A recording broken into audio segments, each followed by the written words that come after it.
Hey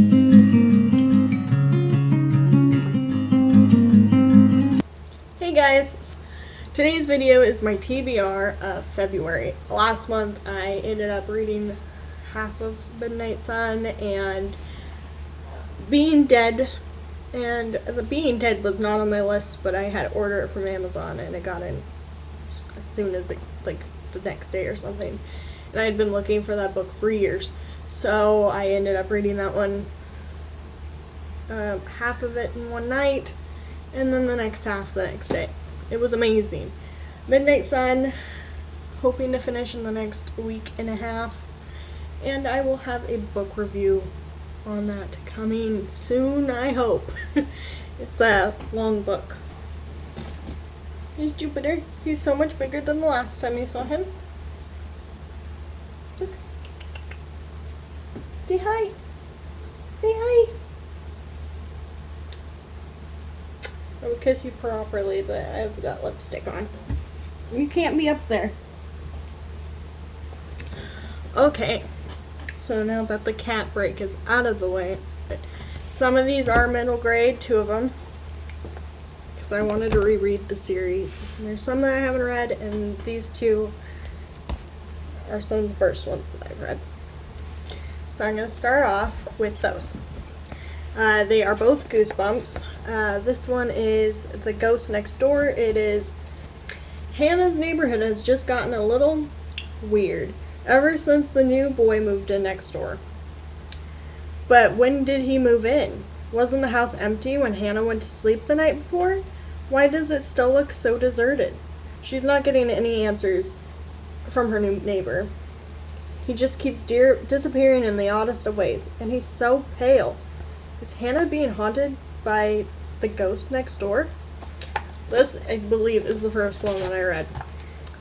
I'm pretty sure I picked it up because her name was Hannah, and I was like, I'm Hannah. I think I read it in 2nd grade.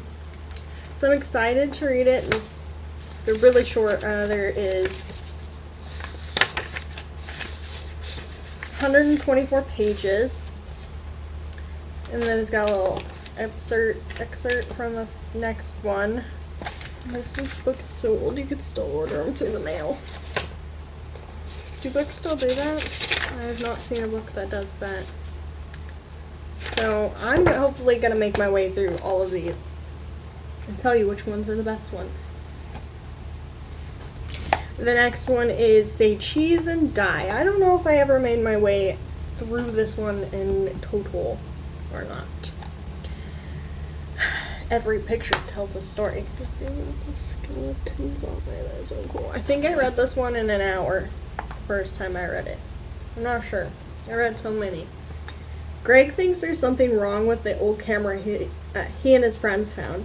The photographs keep turning out wrong, very wrong. Like the snapshot of Greg. The snapshot Greg took of his father's new car. I'm terrible at reading out loud. I am so sorry. I'm dyslexic, so I can read in my head perfectly fine for hours. Make me read out loud and I lose all sense of everything. Greg took of his father's new car that shows it's totaled. And then Greg's father is in a nasty wreck. But Greg's friends don't believe him. Sherry even makes Greg bring the camera to her birthday party and take her picture.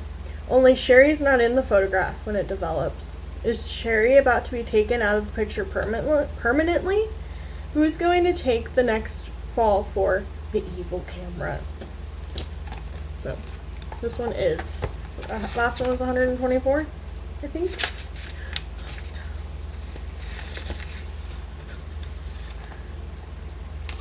Pages all stuck together. 132. So they're roughly around the same. You cannot get up there. You see how mean he is to me? He just bit me on camera and I'm not even doing anything to him. Go. You're mean. The next one I have, because I said I was going to make my way through the Twilight Saga, and I'm going to do it, but I'm going to take a break from the first story and go to The Short Second Life of Bree Tanner. There's no dust cover on the back, so I can't really tell you the description. Well, let me just say, I hate hardback books. But it's basically about this. It takes place during or just before eclipse, and it is about this girl, Bree Tanner. She gets changed into a vampire.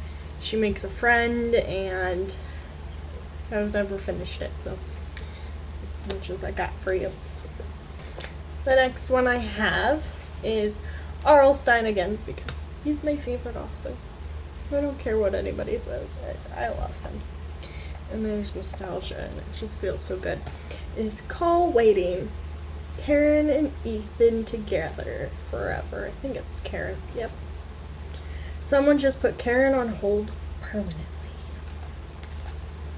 I heard that Netflix is coming out with a series this summer of Fear Street books. Don't know if this is Fear Street. I don't think it is, but it's almost the same world.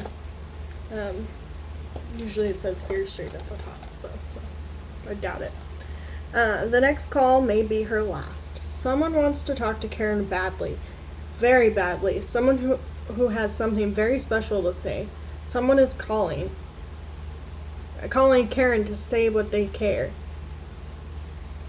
To say that they care. Okay. To tell her the plans they've made just for her. Someone wants to reach out. Touch her. Kill her. Poor Karen. She's all alone this time. And if Karen can't trace the killer, call her. Karen's going to die. They always sound cheesy on the back. I promise you they're the best books you'll ever read. And then the last book that I have, that I am going to read, is New York Times bestseller Betty White, If You Ask Me, and of course you won't. This one is like a bunch of pictures from her life. Let's see if I can find you a good one. There's Betty White and her dog. Betty White and her husband. Betty White and I believe that's Coco the gorilla. And they're little short paragraphs. There was a good picture in here. Betty White is awesome. So, if I can read through these, which is 1, 2, 3, 4, 5, and then make my way through Midnight Sun, I will be caught up on my reading goal, and I won't have to stress about that too. So, if you have any books that you would like to recommend, drop them in the comments. I'm trying to not buy any, but if I have them, I will read them, because I have a lot, and I want to read most of what I have before I get some new ones. That's not gonna happen, but I'm gonna try. So, stay happy in whatever walk of life you're in, because that's what matters the most, and I will see you guys next time. Bye.